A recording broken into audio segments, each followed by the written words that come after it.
পৃথিবীর সবচেয়ে বিলাসবহুল আর সবচেয়ে নিরাপদ বলে দাবি করা এক বিশাল জাহাজ যেটাকে মানুষ বলতো এটা কখনো ডুববে না, কিন্তু সেই জাহাজে এক বরফখণ্ডের সাথে ধাক্কা খেয়ে পরিণত হয় ইতিহাসের সবচেয়ে ভয়ঙ্কর সমুদ্র দুর্ঘটনার একটিতে।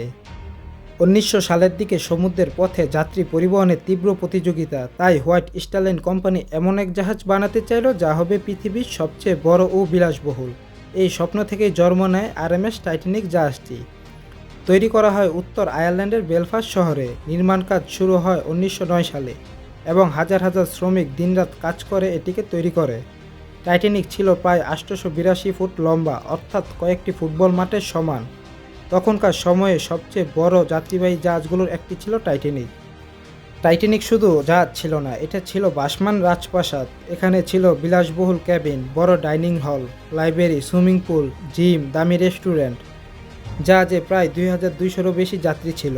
কখনো ডুববে না এই বিশ্বাস টাইটানিকের ভেতরে ছিল 16টি জলরোধী কক্ষ। ডিজাইনাররা মনে করতেন কয়েকটি অংশ ক্ষতিগ্রস্ত হলেও জাহাজ বেঁচে থাকবে। এই কারণেই অনেক মানুষ টাইটানিককে অডুবনীয় বলতে শুরু করে, কিন্তু প্রকৃতির সামনে মানুষের আত্মবিশ্বাস কতটা দুর্বল হতে পারে সেটার প্রমাণ হতে যাচ্ছিল।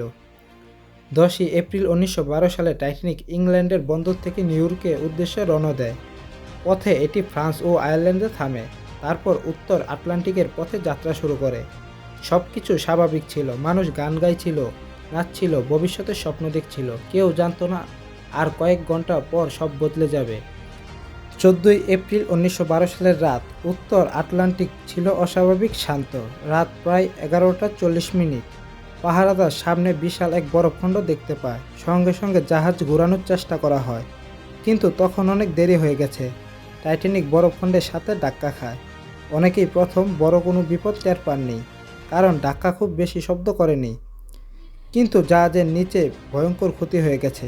অনেকেই মনে করেন বরফখণ্ড জাহাজের বিশাল গর্ত করেছিল, কিন্তু পরে গবেষণায় দেখা যায় ধাক্কার ফলে ধাতব প্লেট ও সংযোগস্থলে ফাটল তৈরি হয় এবং একসাথে 5টিরও বেশি কম্পার্টমেন্ট পানিতে ভরে যায়। টাইটানিক সর্বোচ্চ 4টি কম্পার্টমেন্টে ক্ষতিগ্রস্ত অবস্থায় টিকে থাকতে পারত। এখন আর বাঁচার উপায় ছিল না।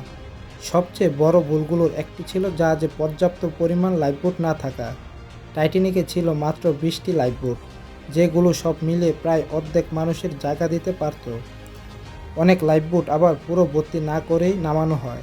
নিয়ম ছিল, অর্থাৎ আগে নারী ও শিশু, ফলে অসংখ্য পুরুষ যাত্রী জাহাজেই থেকে যায়। রাত বাড়ার সাথে সাথে পানি দ্রুত জাহাজের ভিতরে ঢুকতে শুরু করে। মানুষ আতঙ্কে ছুটতে শুরু করে। কেউ প্রার্থনা করছিল, কেউ পরিবারকে জড়িয়ে ধরছিল, আর কেউ বিশ্বাস করতে পারছিল না টাইটানিক সত্যিই ডুবছে। অবশেষে 15ই এপ্রিল 1912 সালের রাত 2টা 20 মিনিটে বিশাল টাইটানিক 2 ভাগ হয়ে উত্তর আটলান্টিকের গভীরে তলিয়ে যায়। বরফ শীতল পানিতে হাজারো মানুষ পড়ে যায়। মাত্র কয়েক মিনিটের মধ্যে শরীর জমে যেতে থাকে। টাইটানিকে থাকা প্রায় 2200 মানুষের মধ্যে 1500-র বেশি মানুষ মারা যায়। প্রায় 700 জন বেঁচে যায়। পরে আরএমএস কার্পাথিয়া নামে আরেকটি জাহাজ এসে জীবিতদের উদ্ধার করে। দুর্ঘটনার পর বহু বছর কেউ জানত না টাইটানিক কোথায় আছে। অবশেষে 1985 সালে গবেষকরা সমুদ্রের প্রায় 12,500 ফুট নিচে টাইটানিকের ধ্বংসাবশেষ খুঁজে পান। দেখা যায় জাহাজটি 2 টুকরো হয়ে পড়ে আছে। আজও ধীরে ধীরে এটি সমুদ্রের নিচে ক্ষয়ে যাচ্ছে। টাইটানিক শুধু একটি জাহাজ ডুবার গল্প নয়, এটা মানুষের অহংকার, প্রযুক্তির সীমাবদ্ধতা আর ভাগ্যের নির্মম বাস্তবতার গল্প।